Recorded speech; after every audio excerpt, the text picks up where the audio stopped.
Assalamualaikum warahmatullahi wabarakatuh.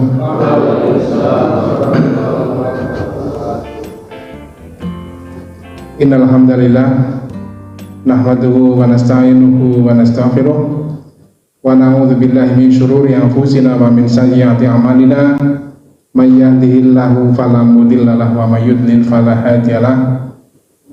Asyhadu an la ilaha illallah wahdahu la syarika lah wa asyhadu anna Muhammadan abduhu wa rasuluhu la nabiyya ba'da. Allahumma sholli wa sallim ala nabiyyina Muhammadin wa ala alihi wa sahbihi ajmain, amma ba'd. Bapak Ibu semuanya, jamaah Masjid Al-Ikhlas rahimahumullah, pertama kali marilah kita senantiasa bersyukur kehadirat Allah bahwa kita semuanya selalu diberikan nikmat oleh Allah berupa nikmat iman, nikmat Islam, juga nikmat sehat, nikmat sempat, ya nikmat umur yang masih ada pada kita semuanya, dan juga ini dalam rangka 17-an juga nikmat merdeka. Ya, kita sudah bersyukur bahwa kita sebagai bangsa sudah 77 tahun merdeka, ya walaupun dengan berbagai macam kondisi yang ada pada saat ini. Ya. Kalau kita bersyukur kehadirat Allah, artinya bahwa kita ini merasa cukup ya dengan nikmat Allah yang diberikan pada kita semuanya. Karena kalau kita hitung itu kadang-kadang orang itu hanya melihat kekurangannya. Ya. Ibaratnya kalau orang mempunyai uang 990.000, itulah jadi tanggung temen orang sejuta ini. Ya. Yang dihitung kurangnya 10.000, yang nggak dilihat yang 990 ya. Demikian juga kehidupan ini, kita kadang-kadang menghitungnya itu ya semuanya lah, seperti saya juga sama menghitungnya itu adalah menghitung yang kekurangannya, padahal mestinya nilai plusnya itu sangat banyak sekali ya. Terutama kita sebagai orang yang beriman, bahwa kita ini terutama adalah nikmat iman ya, yang sangat luar biasa pada kita semuanya diberikan. Kita sudah terlahir sebagai orang yang beriman, sehingga tidak perlu susah payah untuk mencari jalan yang terang. Kita melihat, mendengarkan bahwa para mu'alaf ini luar biasa untuk bisa menjaga, untuk bisa mencapai keimanan. Mulai dari pencarian ya, setelah mencari ketemu juga bagaimana mau masuk Islam. Kalau kita mendengarkan atau kita menyaksikan, ada yang harus berpisah dengan suaminya, ya, ada yang dan banyak sekali yang harus dikucilkan oleh keluarganya dan lain-lain. Itulah. Hanya kita bersyukur bahwa kita ini diberikan nikmat iman oleh Allah Subhanahu Wa Taala. Dan pada waktu ini karena Pak Isan nggak bisa, jadi saya ini sebagai ban serep ya. Kalau ban serep ya kan misalnya banyak kekurangannya ya. Peleknya sejen misalnya. Peleknya orang pada harus ingat. Ya kadang-kadang bannya halus ya, makanya pelan-pelan saja lah. Ya halus, terus kadang-kadang sudah mulai pada pating mulai ya. Dari melakukan jeglak-jegluk. Yang jelas vulkanisir mana ini ya. Lengkap ya. Makanya tadi saya bilang sama Mas Denny, pedangnya sana burung sampun nih. Ya di sana ketok nabai, urusan bareng ngaji orang apa. Ya kalau mau tambah ngantuk ya, soalnya sing ulang ngantukan apa mending sing ulang. Ya semakin tua saya merasakan tambah ngantukan ya. Kadang-kadang tadi saya antri di dokter saja, pagi-pagi antri ngantuk ya, terus Pak dipanggil ya, oh iya. Iya, nggak tahu ya. Kayaknya esok-esok nggak ngantuk ya, urung warem ini. Lalu kalau sudah ngantuk ya sudah ya. Itulah kehidupan ya. Ini Bang Anis sing orang yang dulu sudah sing ngantukan. Orang yang dulu jadi lebih rekas sama ya. Hadirin yang saya hormati, bahwa nikmat kemerdekaan ini betul-betul kita syukuri ya, karena para pendahulu kita sudah memperjuangkan bagaimana kita bisa merdeka ya. Tapi kalau Muhammadiyah kita ya, justru lebih berfokus ya, bukan bagaimana meraih kemerdekaan, adalah Beliau lebih berfokus bagaimana untuk mengisi kemerdekaan itu. Ya. Saya kira sangat tepat. Beliau berpikir bahwa merdeka itu penting, tapi mengisi kemerdekaan lebih penting lagi. Lebih penting lagi. Ya, karena Muhammadiyah ini kan berdiri sebelum negara Indonesia merdeka. Sehingga justru mempersiapkan bagaimana Indonesia ini bangsa Indonesia bisa lebih siap dalam mengisi kemerdekaan. Sehingga ya bahwa kita bayangkan kondisi pada saat Muhammadiyah berdiri, ya, di mana umat Islam pada waktu itu sangat-sangat dalam kondisi yang ya katakan inferior, ya, dianggap masyarakat yang kurang membanggakan lah gitu, nggak sama sekali nggak membanggakan, ya, terutama bagi orang-orang yang mempunyai kedudukan yang tinggi pada waktu itu, ya, sangat kurang membanggakan. Dari segi strata ekonomi, dari segi yang lain-lain itu sudah kurang membanggakan. Sehingga waktu itu kalau orang yang menjadi pegawai atau menjadi apa itu malu untuk menjadi orang Islam, ya. Sehingga pada saat itu dikenal apa yang namanya Islam abangan. Nah, ya, agamanya Islam, tapi dia tidak mempraktekkan ajaran agamanya. Kalau dalam bahasa sekarang itu non-practicing Muslim, ya. Islam yang tidak beribadah, gitu, tidak mempraktikasi Muslim. Islam tapi nggak mau beribadah. Ya, karena apa? Karena memang mereka merasa malu mengakui sebagai umat Islam. Ya. Sehingga pada waktu itu bahkan ya, kalau kita akan tahu istilah ya, itu dulu ada istilah priyayi. Priyayi kan istilah yang dipakai. Priyayi itu kan sewunya itu adalah istilah yang dipakai untuk pegawai-pegawai Belanda yang rendahan gitu, pegawai rendahan yang membantu saja lah. Itu namanya priyaji. Itu kalau menjadi itu identik dengan abangan pada waktu itu. Ya. Jadi jarang sekali orang yang pegawai Belanda pada waktu itu yang mempraktikkan agama Islam dengan baik, sangat jarang. Nah, itulah yang oleh kita didobrak.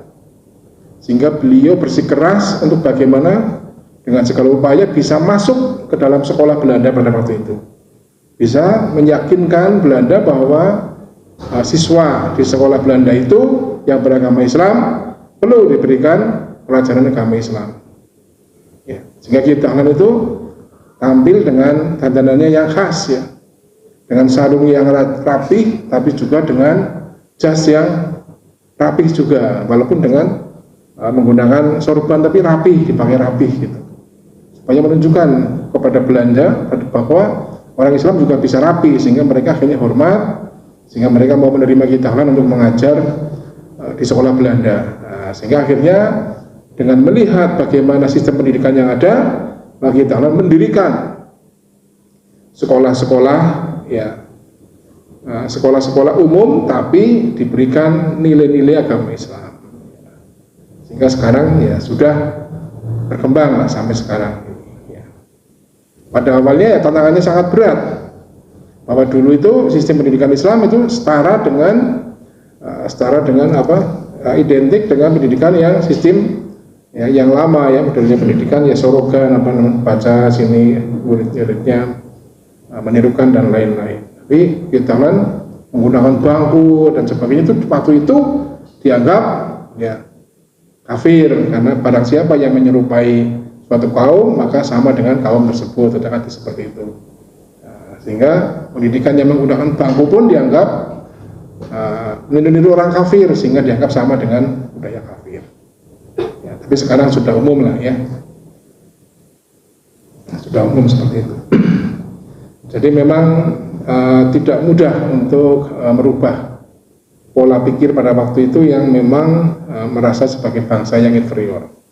Nah, sehingga kita tadi bertekad bagaimana untuk merubah pola pikir masyarakat yang tadinya hanya menerima ing pandum, ya, dulu kan menerima ing pandum kan menerima pemberian, ya, menerima pemberian, ya, menerima pemberian. apa yang ada, baik raja maupun pemerintahan pada waktu itu. Kan mereka itu mengundang rajanya kan ingkang sinuhun. Sinuhun artinya kan yang diminta loh. Ya, yang diminta. Jadi semuanya itu ibaratnya itu ya merupakan berkah dari raja ya. Jadi apa itu semua rezekinya itu adalah pemberian raja, sehingga raja disebut ingkang sinuhun. Padahal sinuhun kan kalau kita kan yang maha kuasa, Allah Subhanahu wa taala yang sinuhun itu, tapi itu raja. Ya. Tapi saya hormati, bagaimana kita bisa merubah ya suatu bangsa ya, maka akan berawal dari hal yang paling kecil ya, hal yang paling kecil dari lingkungan sendiri ya. Tidak mungkin kita bisa merubah, kalau sekarang kita kan merubah bagaimana merubah karakter bangsa ini ya. Kita kan sekarang melihat begitu rusaknya ya, banyak kegiatan-kegiatan yang rusak ya. Kemarin mungkin yang mendengarkan berita ya di televisi maupun di media sosial ya, di Pemalang ini di Kumbok, Cakap Pekalongan ya, itu ada 23 orang yang ditangkap KPK ya, bupati sama berapa 6 atau 7 kepala dinas ya, sama beberapa bawahannya 23 orang ya, karena katanya adalah jual beli jabatan ya, yang jere citane nah tadi kepala itu 300 juta 300 juta, kalau mau jadi PNS 150 juta katanya begitu, konon kabarnya ya. Jadi itulah yang terjadi di Pemalang, mudah-mudahan di Banyumas tidak ya, tapi juga ya sudah banyak terjadi di tempat-tempat lain juga seperti itu. Ini kan karena apa? Dulu saya pernah diskusi, saya ingat sekali, saya waktu dulu saya Tilik Kaji Paraharjo itu, saya ingat Tilik Kaji Paraharjo, banyak orang yang mengatakan masalah korupsi. Saya juga bilang, ya korupsi kan juga disebabkan oleh masyarakat juga. Kita nggak boleh menyalahkan satu pihak. Masyarakat juga mendorong korupsi, saya bilang gitu pada waktu hubungan di Paraharjo saya bilang gitu. Kenapa? Dan sehingga nggak seorang kepala dinas misalkan, kepala dinas umai elek mesti dalam kepala umai yang kepala mobilnya elek misalkan kan, masyarakat pun juga menganggapnya nggak para pengaji gitu ya, nggak para pengaji. Apa ini kondangan, kondangan kepala kondangan semua isi. Padahal gajinya juga nggak besar kan, gajinya nggak besar dulu. Kalau sekarang terus terang aja sekarang lebih tinggi. Tapi zaman dulu itu tahun-tahun 80-an ini dari kepala nih gaji dengan tunjangannya nggak besar. Ya, jadi kalau dipaksa oleh masyarakat harus mempunyai rumah yang bagus, mobil yang bagus, bersosial yang lebih baik daripada yang lain, itulah akhirnya ya orang ya korupsi. Belum untuk memperoleh jabatan. Dari dulu ini memang kebiasaan lama di Jawa terutama jeleknya kan begitu dari dulu. Dari dulu kan kita sudah mendengar bahwa pilihan lurah memang desa mesti kudu ngubur. Itu bukan cuma sekarang, dari dulu. Ya, dari dulu. Ya, sehingga budaya itu kan jelas menimbulkan, akan menciptakan pimpinan-pimpinan yang tidak bersih. Kalau dulu pilihan lurah zaman dulu sama sekarang masih sama. Dua hal, siji mungkur, siji dukun. Kan begitu, Mbak? Dukunnya pol, ya. Di waktu lurah kan, walaupun orang kuat yang apa kan biasanya anak fotonya pak lagi, untuk dukun ampuh gitu. Ya akhirnya orang penak akhirnya sekarang. Ya, itu budaya yang seperti itu. Ya. Jadi sudah masyarakat sudah dididik membuat suasana yang tidak kondusif, ya. Sehingga akhirnya terpilihlah pimpinan-pimpinan yang memang sudah ternoda oleh hal-hal yang negatif. Nah, sehingga di sini saya akan membacakan sebuah hadis yang sangat terkenal, muttafaqun alaih, ini diriwayatkan oleh Bukhari Muslim. Rasulullah SAW bersabda, kullukum ra'in wa kullukum mas'ulun an ra'iyatihi wal amiru ra'in wal rajulu ra'in ala ahli baiti wal mar'uhu ra'iyatun ala baitin zawjiha wa waladihi fa kullukum ra'in wa kullukum mas'ulun an ra'iyatihi. Artinya setiap kalian adalah pemimpin dan akan dimintai pertanggungjawaban tentang yang ia pimpin. Seorang penguasa adalah pemimpin. Seorang suami adalah pemimpin bagi keluarganya. Seorang istri adalah pemimpin atas anak dan rumah tangga suaminya. Maka tiap-tiap kalian adalah pemimpin dan akan dimintai pertanggungjawaban atas siapa yang dia pimpin. Jadi kalau kita meyakini bahwa kita semuanya ini pemimpin ya. Orang bisa lokal sih karena sih berdoa ya. Semuanya adalah pemimpin yang punya tanggung jawab masing-masing ya. Mulai dari tingkat nasional, provinsi. Tapi kadang-kadang kita ini mempunyai budaya yang ya belum ada suka kita mengevaluasi diri dengan baik. Ya.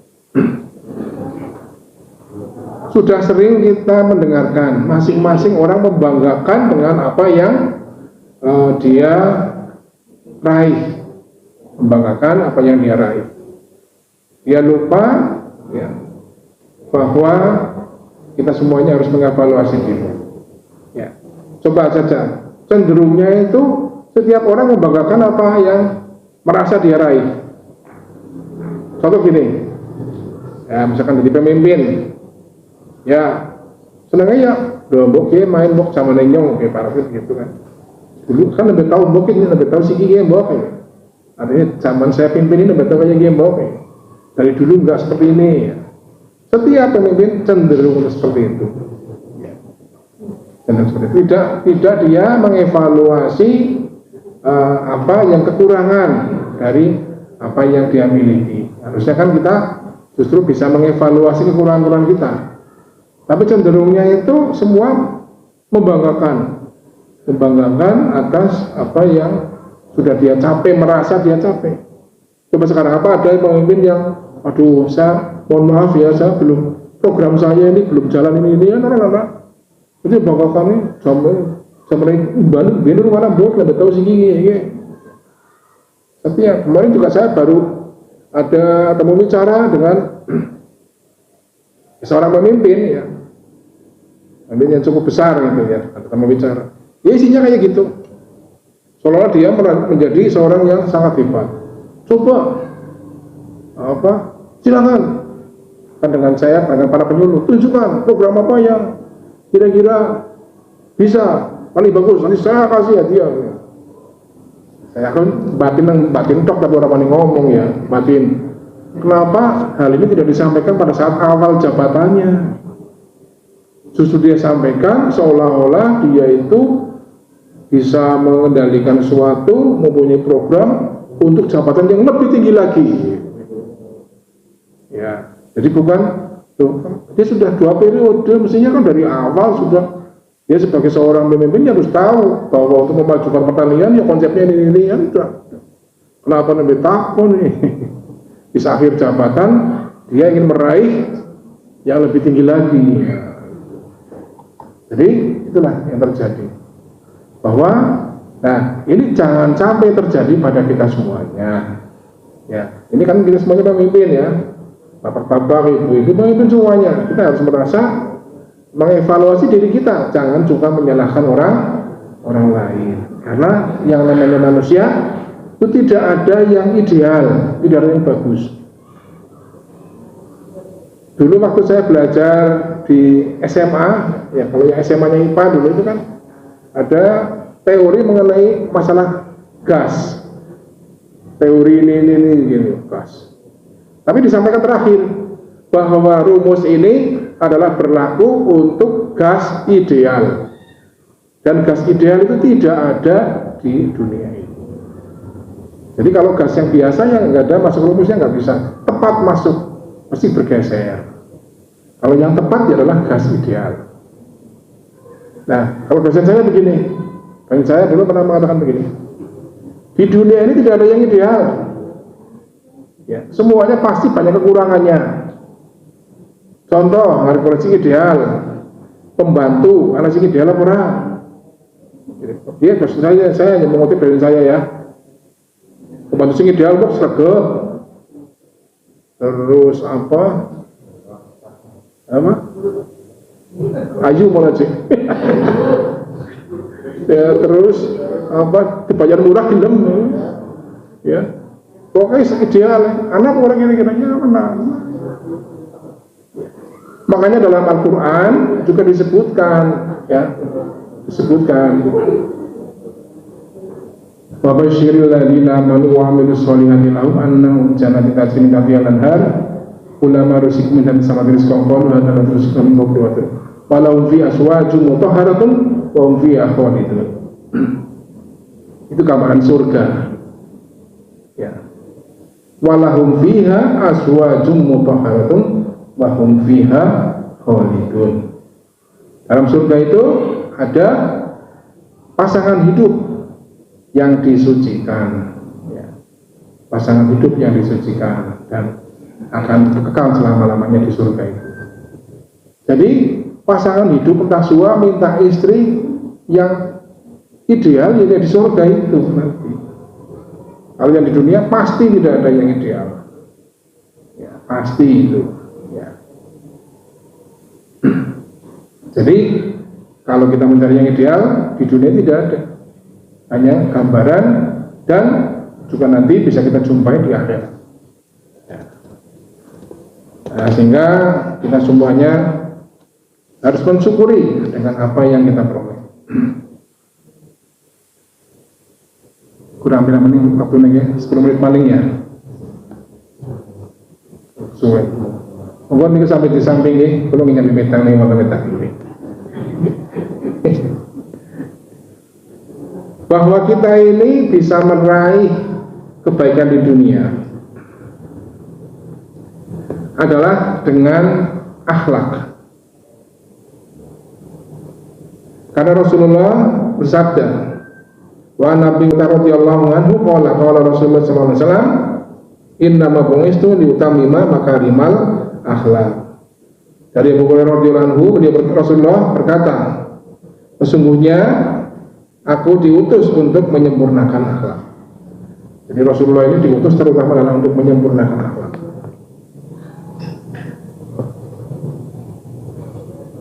Syekh Ahmad Shauqi Baik, seorang penyair dari Mesir, ini mempunyai syair tentang pentingnya akhlak. Dalam syairnya beliau mengatakan, wa innamal umamul akhlaqu ma baqiyat wa in humu dhahabat akhlaquhum dhahabu. Sesungguhnya kejayaan suatu umat terletak pada akhlaknya. Jika akhlak telah hilang dari mereka, maka binasalah umat itu. Nah, jadi akhlak yang paling penting.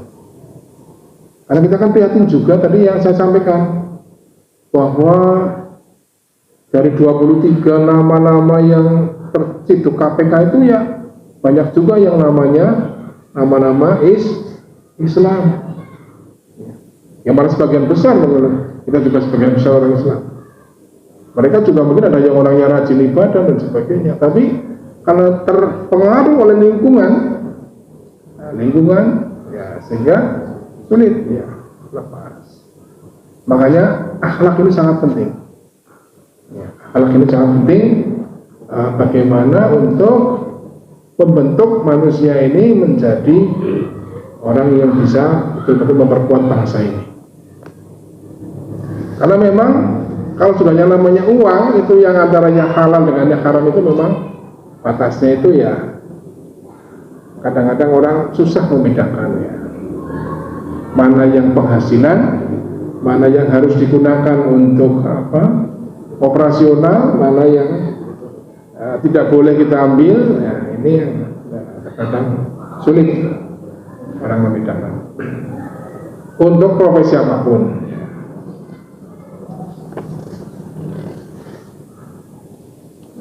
Sehingga di sini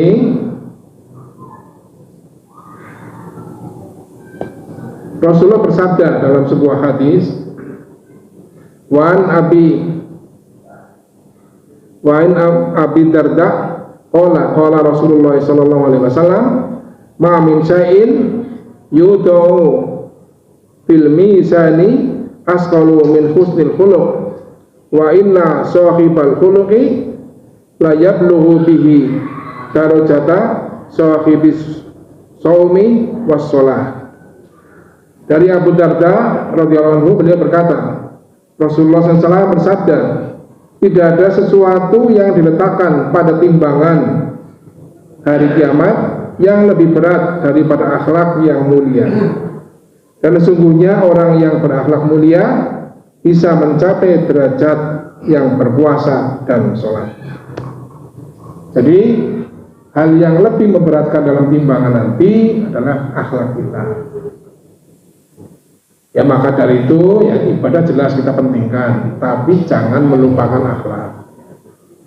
Bagaimanapun juga orang rajin sholat, rajin puasa, ya, ibadah-ibadah yang lain sudah luar biasa, tapi kalau akhlaknya tidak terpuji, maka tidak akan memperberat timbangannya.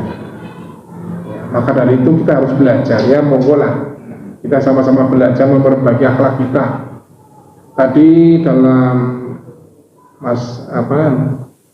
Nafal ya menyampaikan surat yang sangat penting.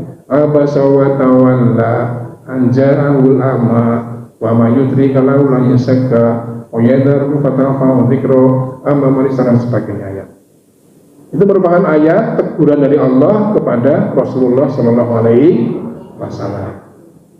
Pada waktu itu Rasulullah sedang adanya caranya meeting lah, pertemuan dengan para pembesar Quraisy, ya, bos-bos. Kalau bos-bos lagi rapat, icik-icik anak, ya, wong cilikan, ya, nyucinya seorang yang buta, nah, datang ke situ. Ya.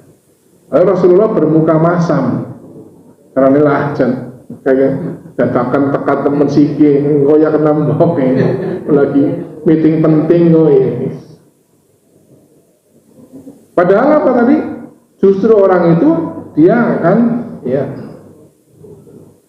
aku kata faudi kalau dia akan mencari pencerahan ya sehingga akan bermanfaat bagi dia. Sedangkan orang yang kafir, yang orang-orang yang para pembesar itu belum tentu dia akan mendapatkan pencerahan dari pertemuan itu. Ya. Tapi Rasulullah hanya bermuka masam, tidak menghardik, tidak ngurusin, tidak begitu. Hanya bermuka masam. Ya, kurang dalam raut mukanya itu kurang merasa senang. Ditegur oleh Rasulullah, oleh Allah langsung ditegur melalui ayat abasa wa tawalla. Ya. Nah, sehingga membola kita saling mengevaluasi diri lah, usah evaluasi mulia jajal kira-kira sedina iki dhewek akeh sumae apa akeh merute apa akeh kesuwe apa akeh guyune kira-kira. Oh saya pernah membaca gitu ya, katanya kalau bangun tidur jadi tangi turu jajal, tangi turu mesem apa kita bermuka cerah dulu. Kan biasanya tangi turu aduh gitu lah magelang.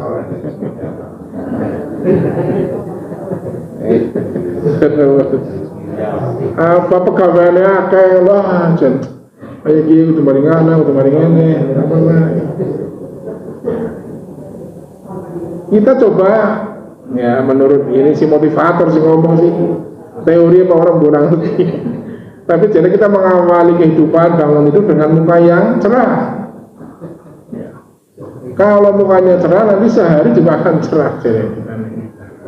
Tapi kalau awalnya sudah diawali dengan kita ini sudah mengeluh, kita sudah mengawali dengan ya muka yang cemberut ya, nanti Ya memang pegawaian kan kita kerjakan dengan gembira ya rampung, ya dengan merengut ya rampung berbaik kan. Pada baik kesel mbok apa nggak merengut terjadi orang kesel ya. Ya semuanya kan sama ya. Makanya kita menikmati kehidupan, ya menikmati apa yang kita kerjakan, insya Allah ya sama, insya Allah sama. Saya sering menyampaikan kalau saya memotivasi teman-teman saya, ya teman-teman saya yang pada penyuluh gitu, kita harus bersyukur ya. Saya dulu, tapi kadang-kadang ngomong itu kan dulu dulu kan itu kan dulu sih jenenge ya. Saya cerita gitu, kalau saya dulu di Timur Timur akan paling mau bekerja, ada paling desa itu tuh mikir, jangan-jangan ngomong di cegat ng GPK gitu, diancam nyawanya kan gitu. Makanya kan paling gubelar, paling dumbir ya, sing penting keseltok paling orang timur kerusuhan ya. Itulah ya. Tapi kadang-kadang memang ya kita lupa gitu ya, kita lupa sehingga apa yang kita kerjakan ya menjadi beban bagi kita semuanya. Padahal kita perlu bersyukur ya, kita masih bisa bekerja dengan otot kita pun kita syukuri ya, karena yakin bahwa orang yang sudah tangannya tidak bisa bekerja kepenginnya ya kok rosam mbok lah istilah rosan yang begawe orang senang. Nah, apa yang ada pada kita syukuri sehingga kita semuanya hidup kita disyukuri apa oleh berbuah ya. Itulah yang akan kita rasakan. Nah, sehingga kesimpulan dari apa yang kami sampaikan sebagai panser pada malam ini ya, marilah apa yang ada pada kita syukuri ya. Lain cakatum la asidanakum wa lain kafartum inna adzabi la syadid. Kalau kita syukuri maka Allah akan menambah nikmat kita. Tapi kalau kita mengkufur nikmat Allah, maka sesungguhnya adab Allah sangat pedih. Demikian apa yang kami sampaikan. Monggo nanti membahas masalah rihlah ke Solo ya, yang akan dilaksanakan masih ada waktu 2 bulan. Tapi saya kira perlu dipersiapkan dari awal, sehingga nanti semuanya bisa berjalan dengan lancar.